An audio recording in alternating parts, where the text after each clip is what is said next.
जी नमस्कार दोस्तों, आज हम आपके बताने जा रहे हैं क्लास 12 जीवों में जनन। इसको पहले बेसिक नॉलेज हो जाना चाहिए, तो इसको बाद मैंने चैप्टर स्टार्ट होगा। तो इसको जितना भी बेसिक क्वेश्चन है, बेसिक नॉलेज हमें जीवों में जनन में क्या क्या होवे के चाहे, जीवों में जनन में क्या क्या होता है। तो इसमें सबसे पहले पृथ्वी पर दो चीज होती है, एक सजीव एवं निर्जीव।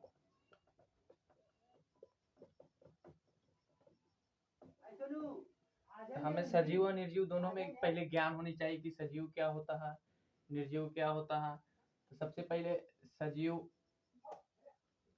जनन में खास करके जनन में हमें सजीव के बारे में पढ़ना होता है, निर्जीव से उसमें कोई लेन देन नहीं। तो सबसे पहले हमें जानना है कि सजीव क्या होता है। तो देखिए, सजीव हम किसे कहते हैं? जिसमें जान होता है उसे हम सजीव कहते हैं। सजीव के लक्षण होता है, सजीवों में वृद्धि होता है, सजीवों में जनन होती है, सजीवों में उपचाय क्रियाएं होती है, सजीवों में गति होती है, सजीवों में गति होती है, सजीवों में जनन होती है, सजीवों में वृद्धि होती है, सजीवों में उपचाय उपचाय उपचाय क्रियाएं होती है, सजीवों श्वसन करती है। जैसे सजीव के और बहुत सारे सजीव में क्रिया होती है। तो सबसे पहले हमें सजीव क्या होता है। सजीव में गति होती है, सजीव में जनन होती है, सजीव में वृद्धि होती है, सजीव में उपचाय क्रिया होती है, श्वसन होती है। तो सजीव में वृद्धि होती है। सजीव में जैसे वृद्धि कैसे होती है, जैसे कोई जब जन्म लेती है तो जन्म लेते समय मान लिया जाए कोई नहीं चीज इतना छोटा होता है, फिर धीरे धीरे बढ़ते बढ़ते इतना बड़ा बड़ा बड़ा बड़ा इतना बड़ा हो जाता है। सजीवों में वृद्धि होती है सभी सजीवों में। जैसे पेड़ पौधा जन्म के टाइम बहुत छोटा होती है, फिर बहुत बड़ा हो जाती है, उसी प्रकार मनुष्यों में भी, सजीवों में। अब हमें देखना है कि सजीवों में वृद्धि तो हो गया, सजीवों में जनन क्या होती है। जनन, सजीव अपने जैसन ही अपने समान ही संतान उत्पन्न करती है, माने सजीवों जनसंख्या में वृद्धि करती है, उसे हम जनन करते हैं। जनसंख्या में वृद्धि करती है,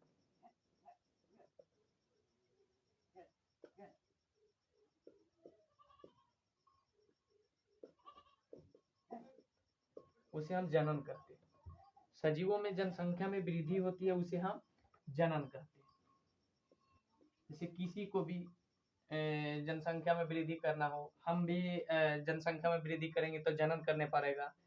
किसी के चीज में माने कोई नो चीज में जब जनसंख्या में वृद्धि होती है तो उसमें जनन की प्रक्रिया होती है, तब जनसंख्या में वृद्धि होती है। अब जनन भी दो प्रकार के होता है, एक सेक्सुअल और एक असेक्सुअल। सेक्सुअल रिप्रोडक्शन होता है, असेक्सुअल रिप्रोडक्शन।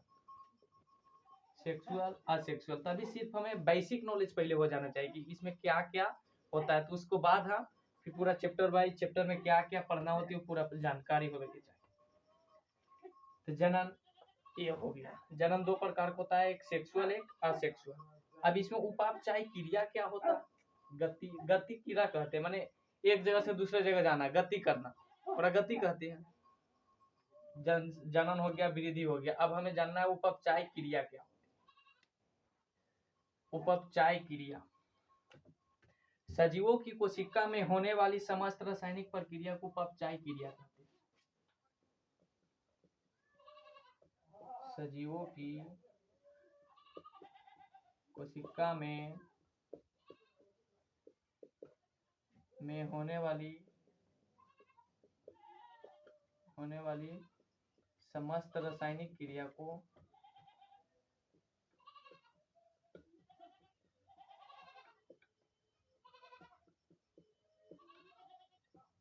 समस्त रासायनिक क्रिया को उपपचाय कहते हैं। उपपचाय कहते हैं।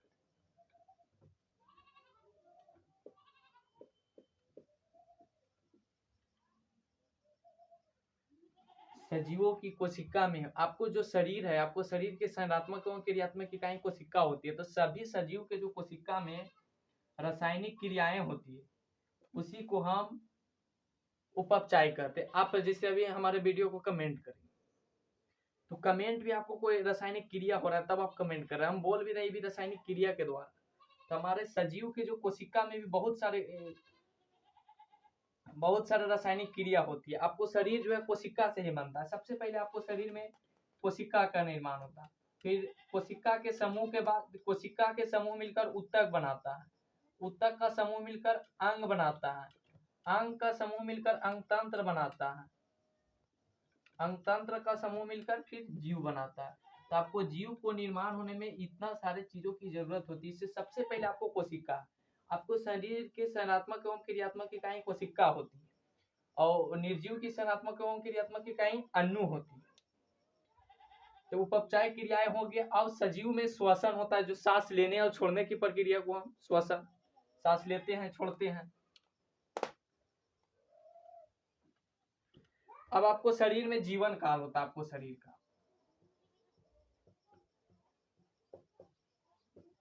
आपको शरीर का जीवन काल होता है। जीवन काल कहे के मतलब जीवन काल हम कहते के रहा है जन्म दर और मृत्यु दर, दर न जन्म और मृत्यु, जन्म और मृत्यु, जन्म और मृत्यु के बीच जो समय अवधि होता है उसी को हम जीवन काल कहते हैं।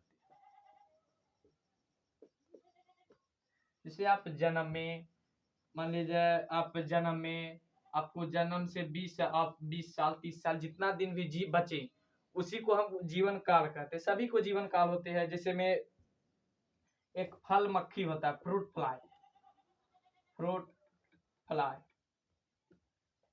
इसको जीवन काल होता है 30 दिनों का। कुत्ता, कुत्ता का जीवन काल होता है 20 वर्ष का। केचुआ, केचुआ का जीवन काल होता है 6 वर्ष का। सबका जीवन काल होता है। तोता, तोता का होता है 15 वर्ष का। और चूहा, चूहा के होता है 4 वर्ष। बिल्ली, बिल्ली को होता है 28 वर्ष। तो जीवन काल हम किसे कहते हैं? तो जन्म और मृत्यु के बीच जो समय अवधि होता है, माने आप जितना साल बचते हैं उसी को हम जीवन काल कहते हैं, जीवन काल कहते हैं। इसको बाद आपको बेसिक नॉलेज होवे के चाहिए कि डीएनए क्या होता है। डीएनए, डीएनए का संबंध आरएनए से होता है। डीएनए आपको शरीर में होता है क्या, डीएनए के काम क्या होता है? कोई को बोलता है कि डीएनए से टेस्ट करावे से क्या होता है, तो डीएनए टेस्ट से आपको शरीर की समस्त जानकारी मिलती है। डीएनए से शरीर की समस्त जानकारी मिलती है, शरीर का समस्त जानकारी माने मतलब डीएनए से आपको पूरी शरीर का जानकारी मिलती है कि डीएनए क्या होता है। इसी के साथ जय हिंद। और अगले दिन हम लेके आएंगे पूरा चैप्टर वाइज शुरू करेंगे। तो आपको बेसिक नॉलेज इतना होने के चाहिए।